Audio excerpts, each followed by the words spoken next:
The other day, somebody asked me in a Zoom talk, where do you get ideas when you feel like nothing's actually coming out? And this is actually a good topic because I found one of the easiest ways to get ideas is to actually look at other people's music. And we're going to let our friend Mr. Burgle here help us with this. Read through something and emulate it. There is actually no shame in doing this because this is how you actually learn how to compose in the first place, is by first reading through other people's compositions and trying to copy what they've done.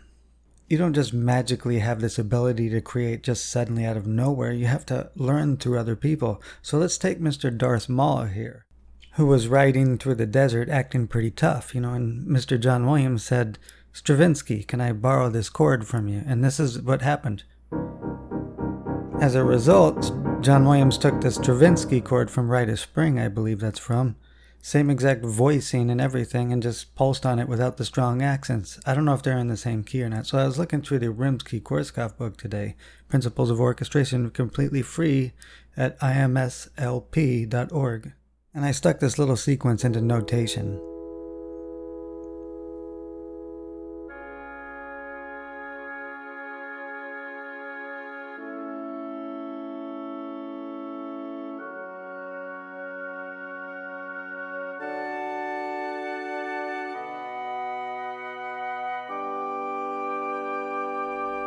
Now those are just all notation instruments, not great samples, but I want to point out something here.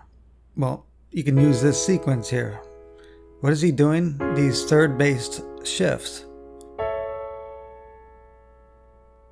This is very common in film score music. In fact, James Newton Howard has almost the exact same sequence in one of the Fantastic Beasts things. Just third-related chords, all major chords.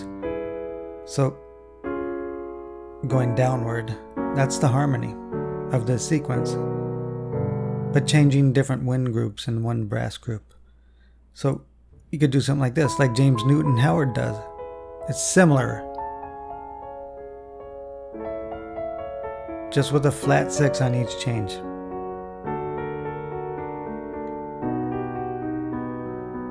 Very common thing to do in film. Now breaking out of it. So there, we've burgled from Rimsky by just doing a quick, the same exact third related chord sequence, but with a bunch of flat 6 moves, which is very common in film scores.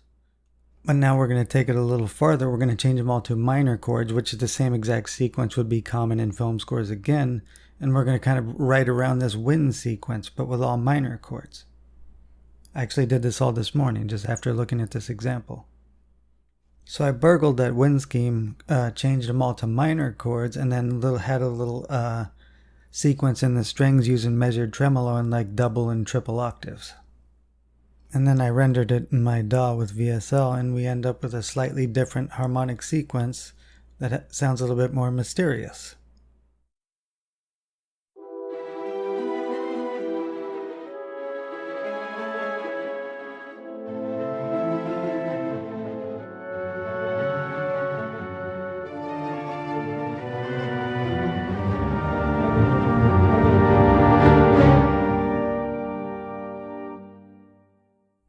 So Mr. Burgle and I took that same kind of wind brass scheme, well, just horns, and added some strings to it and changed the harmony to all minor chords, and now we had to, have a different kind of feel to it. It sounds suddenly a bit more mysterious and results in a new idea from what somebody else has done. So there's just a few confusing things in here that you might get with the Chromaticism I use.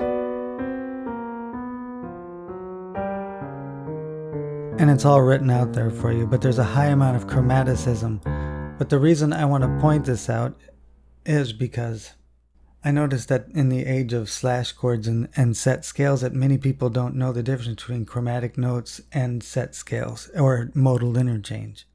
For example, using all minor keys here, I'm using the flat 5 a lot, and that's all I see it as, is the flat 5, not mixing like harmonic minor with a Hungarian minor. That's not how I'm looking at this. I'm purely looking at this from a chromatic point of view. So let's go back to the original topic. We took Mr. Burglar here, read through something, and then we emulated it and turned it into something else. That's how you get, and this is a very valid way to create something from something, or at least be inspired by something and create something from that. Just like John Williams created Darth Maul's little joyride here by doing a little burglary from Stravinsky and borrowing that polychord minus the accents that Stravinsky used. Don't be afraid to get ideas from other people.